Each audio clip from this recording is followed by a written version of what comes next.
Spoštovane poslušalke, poslušalci Radio Robin, sledilci preko socialnih omrežij. Pred vami je zadnja v nizu oddaj Dober dan, župan, ko gostimo prve občanke oziroma prve občane z severne Primorske. Naslednje pol ure oziroma nekaj več bo z vami Ambrož Sardoč, v gostje pa je tokrat prišel, smo povabili župana Kanala Miha Stegla, ki ga lepo tudi pozdravljam. Dober dan. Pozdravljeni vsi poslušalci. Vprašanj imamo obilo, tem je kar dosti.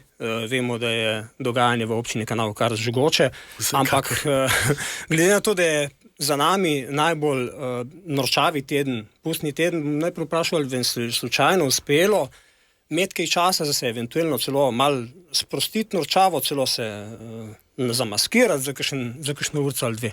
Bom kar odkrit, da žal ne. Žal ne bi si prav prileglo, ampak sem pa videl prav res lepih fotografij. Mislim, da so se ljudje vsi potrudili v Mrskem, na drsališču, v Desklah, tako da jaz mislim, da so naši občani znali izkoristiti to pustovanje, no, tako da so se malo sprostili, da so malo uživali in sodelovali skupaj, tako da sem bil prav vesel, ko sem videl te slike. Ste se uspel udeležiti katerega od teh pustovanj? Žal sem prišel šele zvečer potem tisti dan. Namreč to sem pa tudi hotel vprašati zaradi tega, ker letos ste dodali pustovanje na drsališču. Se pravi, program je bil bolj pester, tudi drsališče samo je še odprto verjetno, kljub temperaturam. Ja, kar je velik dosežek. Ja. Velik dosežek. Namreč to pa vprašujem zaradi tega, ker je tudi Zavod za turizem je v lanskem letu dobil novo vodstvo in ali je morda to usmeritev, ki ji misli občina dajati na tem področju, na področju turizma, privabljena gostov poudarek. Se pravi dogajanja, dogodki, bo več prireditev. Predvsem bomo probali več izkoristiti iz prireditev in več izkoristiti iz posameznih investicij. Jaz sem zelo vesel, da imamo energično novo vodstvo, ki si v bistvu želi in upa v bistvu izpeljati neke nove projekte, neke nove ideje. Letos je res bil nek prvi poizkus, kaj bi pomenilo, če bi imeli drsališče v Kanalu.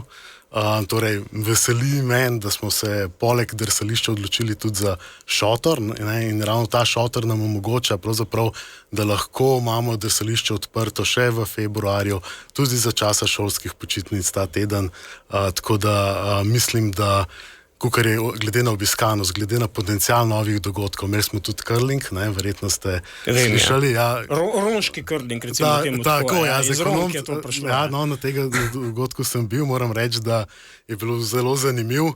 Tudi interesa je bilo veliko za še dodatne skupine, tako da mislim, da bo prihodnje leto to kar tak velik pokal že ratov. In tako lahko rečem, da bo to tradicionalna zadeva v Kanalu. Mislim, da so tudi osnovna šola je drsališče zelo dobro izkoristila, tudi v času šolskih, torej v bistvu športne vzgoje, tako da so se naši otroci res naučili nekaj ravnotežja, nekaj zimskih športov, ker vemo, da so drugače težko dosegljivi, se je treba prav vzeti čas. No. In tudi ta čas po januarju in februarju je bil zelo izkoriščen. Ni pa to edina zadeva, ki jo želimo vzpostaviti na področju turizma. Želeli si bi res obuditi praznik kostanjev na Ligu. To menimo, da je res dalo nek tak res pozitiven pečat občini. Je veliko pomenilo krajanov, tukaj bo občina to praznovanje podprla.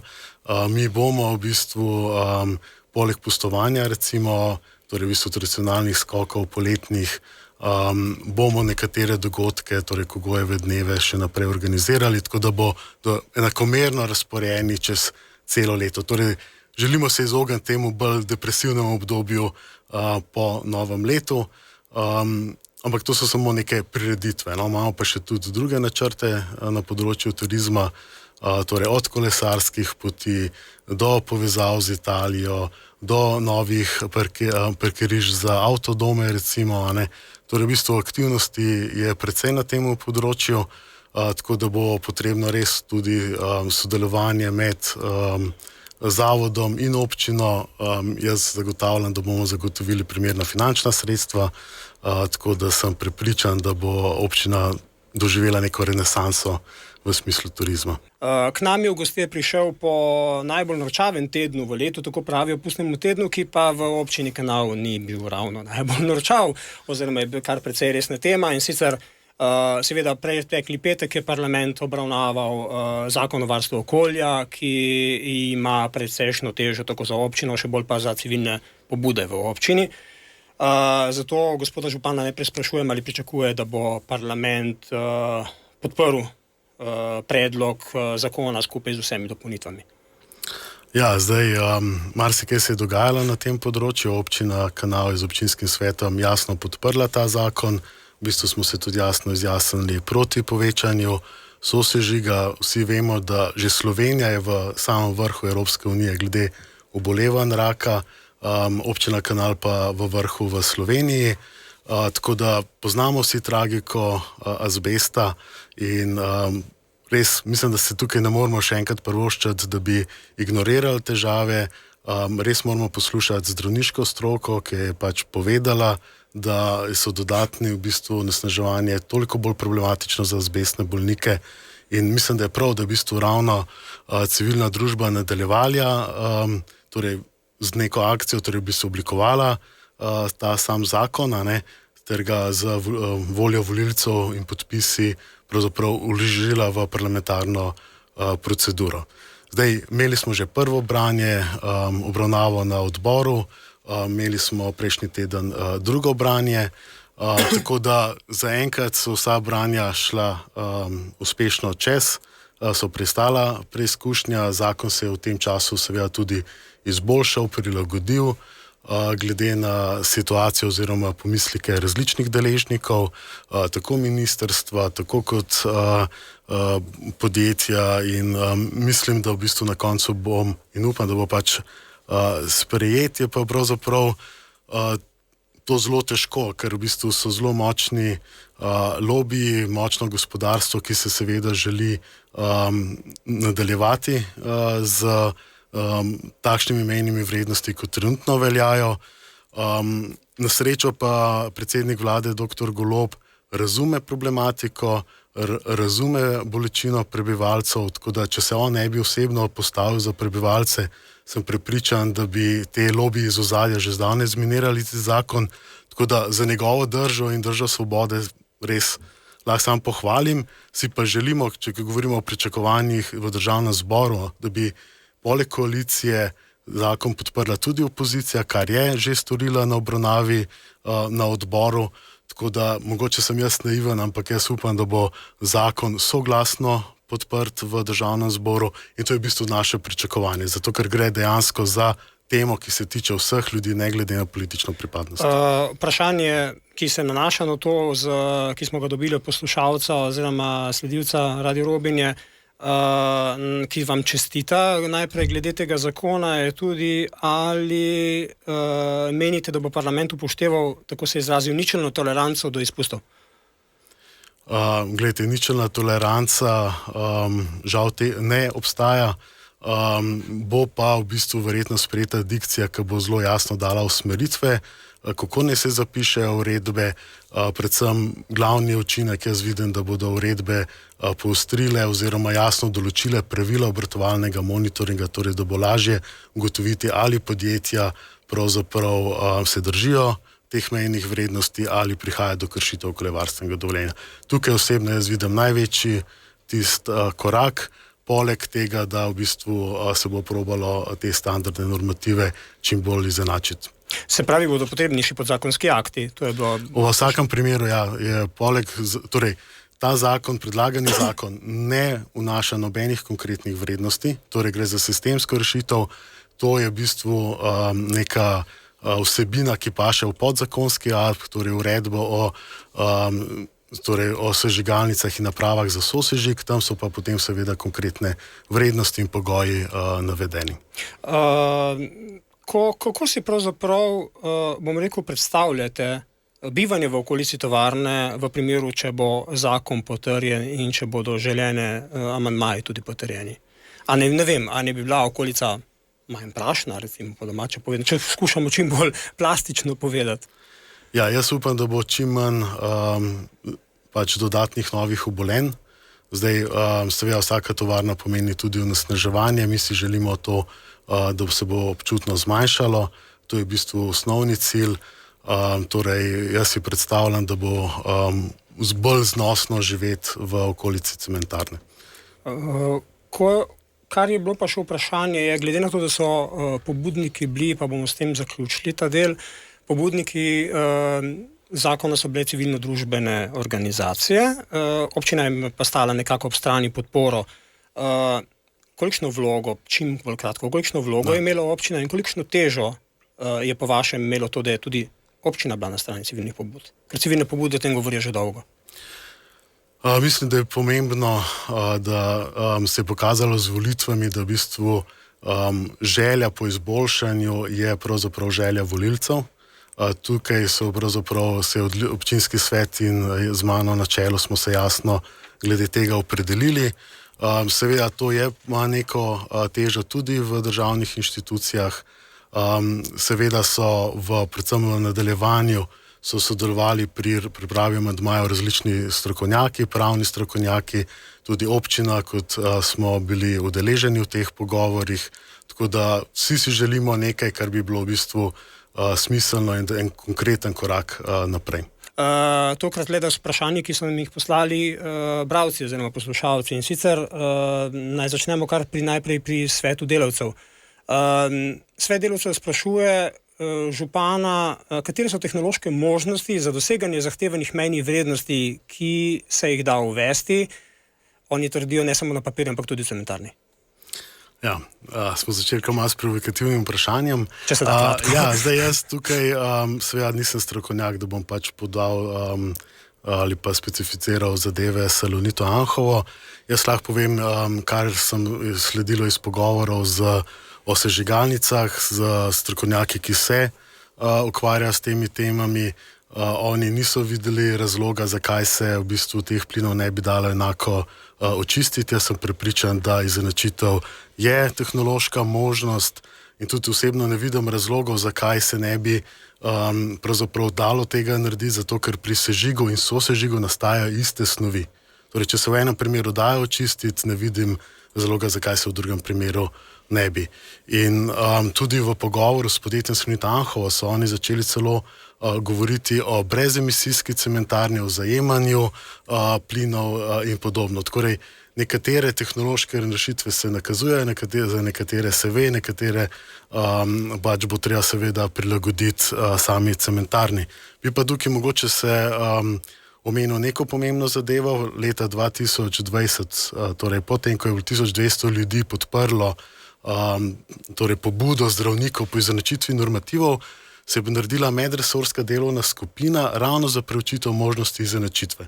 V tej medresorski delovni skupini sem tudi jaz sodeloval in kar je zanimivo, da je v bistvu tehnični del podskupine ni prišel do zaključka, da bi to bilo nemogoče narediti.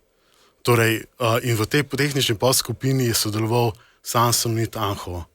Torej, še več, pravzaprav vodja podskupine je celo zdravniškem delu potrdil, da tehnološka izenačitev normativov je možna. Seveda pa tukaj zdaj se odpirajo razne vprašanje glede volje, odnosa, pa tudi financ, ki so potrebne za tako zadevo.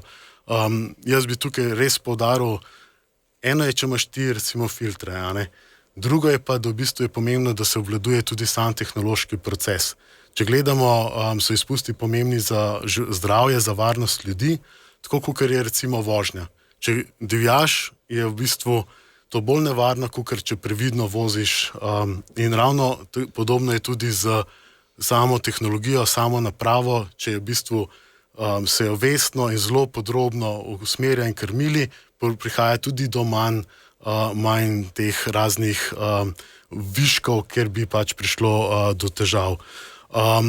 Tudi, če pogledamo glede zakon, kaj predlaga pravzaprav zelo dolgo 5-letno obdobje, ker v bistvu bi tehnološke te možnosti se dalo izvesti. hkrati pa v tem času pravzaprav lahko podjetje, ker v bistvu to je nek finančni zalogaj, pravzaprav uporabi tudi EU sredstva, ki so namenjena ravno prehodu za zeleni prehod in prilagajanju podnebnih sprememb. Vemo, da v bistvu ta sredstva so precejšna, da so cementarne eden ključnih vir ogljikovega dioksida in drugih onesnaževal in tudi Evropska unija se tega zaveda in je temu tudi namenjeno pač prilagoditvam podnebnim spremembam veliko sredstev. Tako da jaz sem prepričan, da se zadevo da izvesti, je pa potrebna seveda ta prav odnos, torej, da se da v bistvu treba iskati rešitve, ne se pa opirati na vsak način, čemorkoli pač pride tudi z področja civilne družbe. Bistveno je, da dosežemo korak naprej in mislim, da podjetje, glede na to, koliko se hvali svojo v bistvu kreativnost, sposobnost, tehničnim znanjem, bo sposobno to speljati. Torej, če se navežem na drugo vprašanje poslušalca, bralca, ki trdi, da cementarna se bo zaradi prestrogih meril, to je samo eno vprašanje, ker nam zamkuje časa ponovno, sama zaprla prestrogih omejitev za proizvodnjo cementa čez 5 do 7 let. Tako strogih meril ne bi imela nobena država.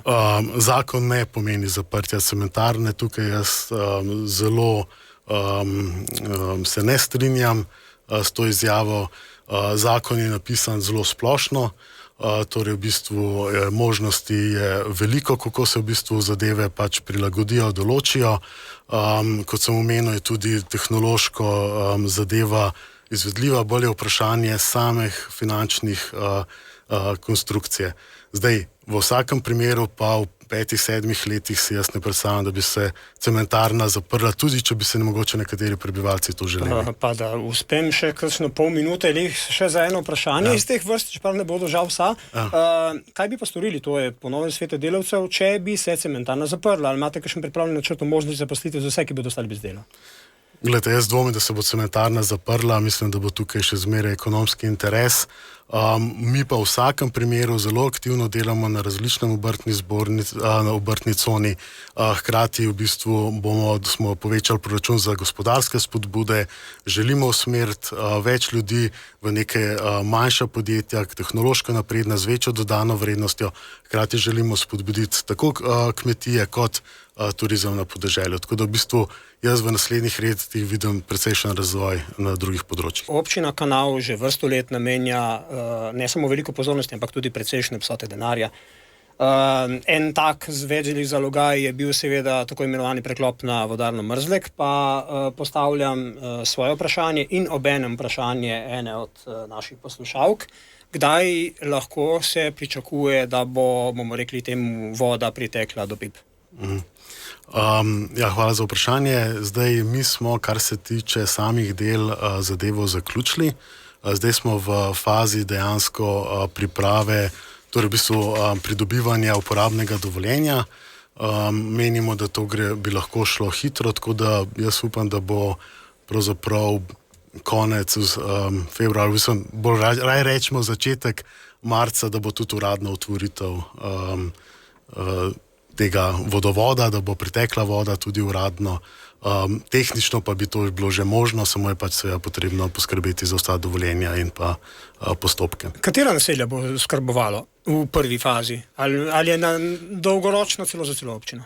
Ne, seveda bi mogli zgraditi še marsikater vodovod, da bi bila zadeva... Mislim, se hotel reči vse od občino po dolini, no ne? Predvsem tukaj zdaj govorimo, večinoma gre tukaj za naselje Anhovo, Deskle, torej v bistvu to je večina prebivalstva, ki bo v bistvu zamenjala vodni vir, Kanal, Bodrež in tako naprej ostajajo na Avščku.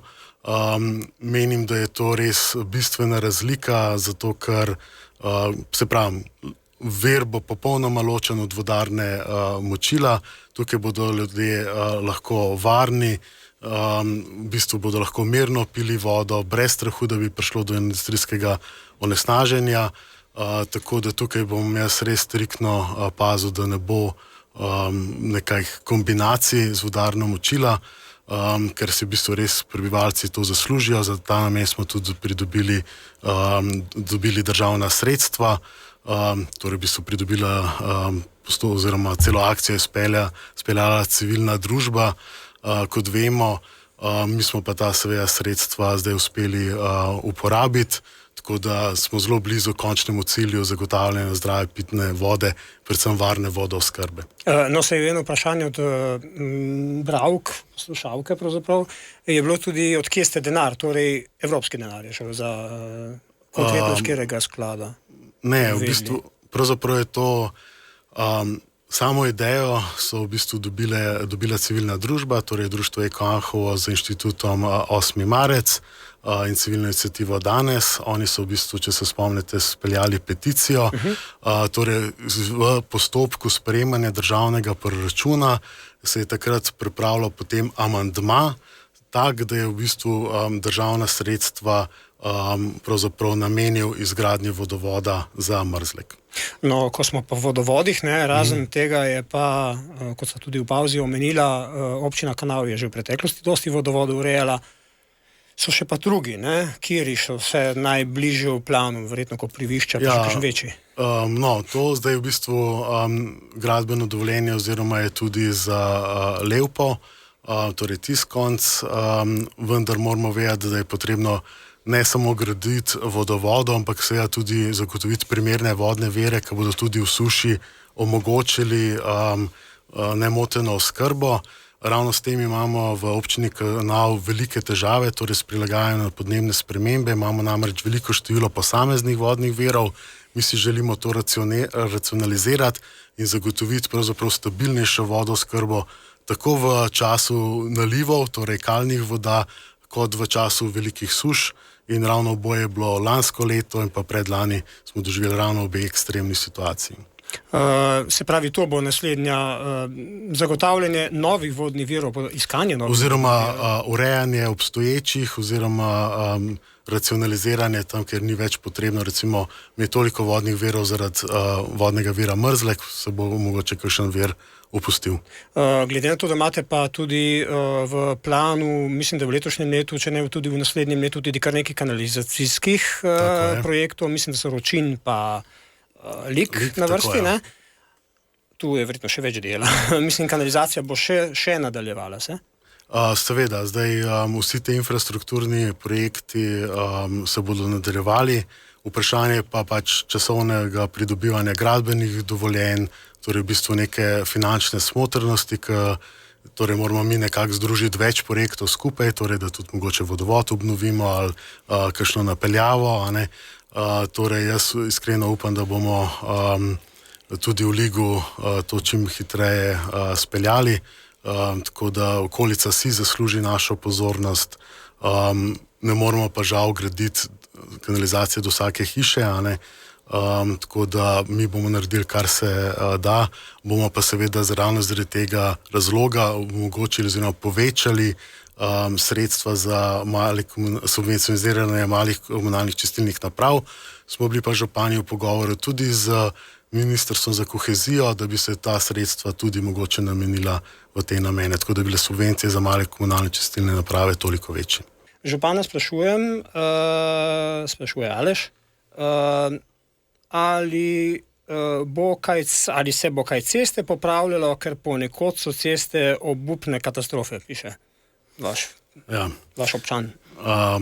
V prvem letu, posebej po teh povodnjah lani, seveda se je izkazala zelo velika potreba po saniranju cest, torej v bistvu mi imamo kar nekaj makadamskih cest, tako da mi smo v proračun za naslednje 2 leti občutno povečali, torej za približno 1 milijon evrov na leto investicij, tako v popravila kot v same sanacije. Sicer lani smo že recimo popravljali Doblar, Osredek, Pušno, pa Bodraž, Kanalski vrh, za Mrdve, Vrtače, Korado in podobno, ker je v bistvu bilo precej škode po teh ujmah. Za leto se bomo lotili tudi Levpe, Vrhavč, Morsko-Kanalski vrh in drugih odsekov. Bistveno je, da smo se lotili načrtno, strateško cest. Ustanovil sem komisijo za ceste, ki bo v bistvu prioritetno gledala in določala odseke, ki se bodo popravljali glede na finance.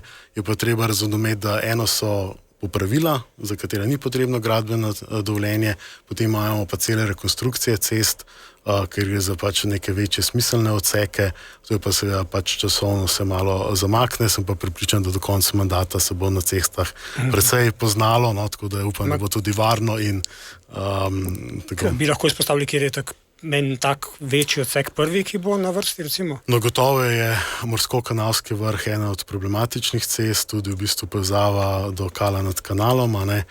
Tam vemo, da imamo tudi neke problematične ovinke s nekvalitetnim oziroma nevarnim asfaltom in podobno, a ne. Torej, imeli smo pa lani tudi nekaj podorov, torej plazov, torej, ki smo jih sanirali oziroma se sanirajo, torej Avšje, Spodnji Log, Bevčari, Ajba in tako dalje. Tako da to je bilo prvič, ki je bilo toliko plazov recimo v občini, tako da je kar nekaj sredstev za to dodeljenih in menim, da bo in tudi ekipa okrepljena, tako da rezultat bo. Naslednje vprašanje, Andrej iz Kala nad kanalom, zanima ga podružnična šola Kal nad kanalom. Trenutno je urejena v začasna rešitev v prostorih krajevne skupnosti. Kakšni so dolgoročni načrti za to šolo? Ja, jaz sem zelo vesel, da je toliko otrok, da je bilo treba iti v začasno rešitev. Trenutna stavba je stara, tudi statik pač ni primerna, da bi se izvajale šolske dejavnosti v višjem nadstropju. Tako da jaz sem se sestal s predstavniki krajevne skupnosti in staršev, pogledali smo si opcije in pravzaprav tehtamo rekonstrukcijo, torej da v bistvu zgradimo nadomestno novo gradnjo, ker jaz osebno mislim, da je bilo to najbolj smiselno, torej prilagojeno stavbo, energetsko varčno, primerno za otroke in občina, če se bo izkazala, da je to pač prava odločitev, ki jo podpirajo prebivalci, bomo šli po tej poti, bomo pa seveda nekako prišli do tega zaključka v prihodnjih mesecih. Drugače, če sem pa prav zasledil, je tudi en prizidek ene od dveh večjih šol. Tako je. Torej, tudi tam se povečuje število otrok. Pravzaprav gre za neko prostorsko stisko, torej v bistvu imamo težave v kanalu, torej imamo težave z samo kuhinjo, jedilnico, torej dobili smo neke inšpekcijske odločbe, da moramo zadeve urediti in smo se odločili za celovito rešitev, namreč meni osebno zelo pomembno in tudi mislim, da vsem mladim, da imamo kvalitetne šole, da v bistvu imamo možnosti kvalitetnih razredov, prehrane in tako dalje, tako da se bo zgradil prizidek, ki bo omogočil večjo kuhno jedilnico in pa hkrati dodatne razrede ter kabinete. Na katerem področju bi lahko še izpostavili eventualno predvidene večje investicije ko ste še kandidirali za župana, ste omenjali do ene mere tudi upokojence, pa prevoze, bi lahko, je kaj, bomo rekel, koliko še napredek, še zadnje vprašanje. Tako je, tudi za torej v bistvu dom upokojencev se v bistvu razvijamo načrt, torej pač tam, kjer v bistvu na lokaciji pri vrtcu, torej tudi to bi lahko ekonomsko skupaj združili z večjo kuhno, torej v bistvu iščemo rešitve, ki si energetsko in finančno so smotrne in smiselne. Mi bomo tudi veliko investirani v urejanje okolja, torej v nov občinski prostorski načrt, v obrtno cono. Kako zadržati mlade v občine Kanal? Mislim, da se to vprašanje vleče že veliko let. Seveda. Poleg tega, da smo se resno lotili, da podpremo in izboljšamo šole, smo se lotili zdaj že sprejemanje novega občinskega prostorskega načrta, ker želimo omogočiti v bistvu dodatne možnosti gradnje, torej hiš ali tako, ali stanovanj recimo, a ne. Torej v bistvu rabimo parcele, kjer bi ljudje lahko ostali, se vrnili iz Ljubljane, a ne, če so šli tja študirati. Razmišljamo seveda tudi o raznih finančnih spodbudah za mlade, torej mogoče v subvencioniranih posojilih, z namenom, da mladi ostanejo. Želimo se jim omogočiti tudi poslovne dodatne priložnosti, omenil sem že obrtno cono, bomo pa zelo spodbijali tako turizem, kakor pravzaprav kmetijske dejavnosti. Jaz upam, da bo podeželje zaživelo, da bodo mladi pravzaprav z veseljem tam ostali, ker imamo res neko nedotaknjeno naravo, res primerno za kolesarje in mislim, da je naša občina veliko potencijala za mlade, morajo pa to oni tudi prepoznati in jaz upam, da bomo tudi na temu naredili, da bodo videli tudi pluse, ki jih imajo naše občine. Ko govorite o kmetijstvu, govorite o živinoreji v prvo vrsti, verjetno hribovite predelu občine? Ja, govorimo o trenutnem razvoju, pač o trenutno obstoječih kmetijah. Tukaj v bistvu moramo mogoče razviti se precej tudi glede gozdarjenja, torej gozdarskih aktivnosti. Vemo, da je občina Kanal ena pravzaprav najbolj poraščena občina, torej več kot 83% površine predstavljajo gozdovi. In se še veča ta procent, torej v bistvu tukaj mislim, da imamo mi veliko potencijala za neko gozdno gospodarstvo in bomo različne aktivnosti tudi v tej smeri spodbujali. Mislim, da gozdno gospodarstvo tudi predelavo lesa, ne zgolj sečnjo. Sečno, recimo pri cestah imamo veliko težave ravno z jeseni in tako naprej, torej v bistvu govorimo o predelavi lesa, torej čiščenju nekih površin, torej pridobivanju kmetijskih površin nazaj, torej pravzaprav želimo nekatere kmetijske površine vrniti v uporabo. Bom malo provokativen, ko govorite o površinah in sicer in gospodarstvu, ker je konec leta malo završalo za voljo novega nadomestila za uporabo stavbnega zemljišča. Pa bi me zanimalo, torej, bo eventualne take dejavnosti morda tudi iz tega vidika dobile spodbude? Mi bomo občutno povečali, torej v bistvu, če skupaj damo eno malho za 10-krat povečali gospodarske spodbude v tem proračunu. Tudi nadomestilo, pravzaprav največjo obremenitev smo mi zmanjšali, za naslednjo leto bo tako največja možna obremenitev za več kot 30% nižja. Torej, to, kar bodo podjetja plačevala, pravzaprav bodo dosti več imela možnosti za razvoj z našimi spodbudami. Govorimo pač o manjših srednjih podjetjih, ki bodo se seveda lahko prijavljali na te razpise. Tako, s tem bomo pravzaprav zaključili čas, kot sem rekel, ostalo.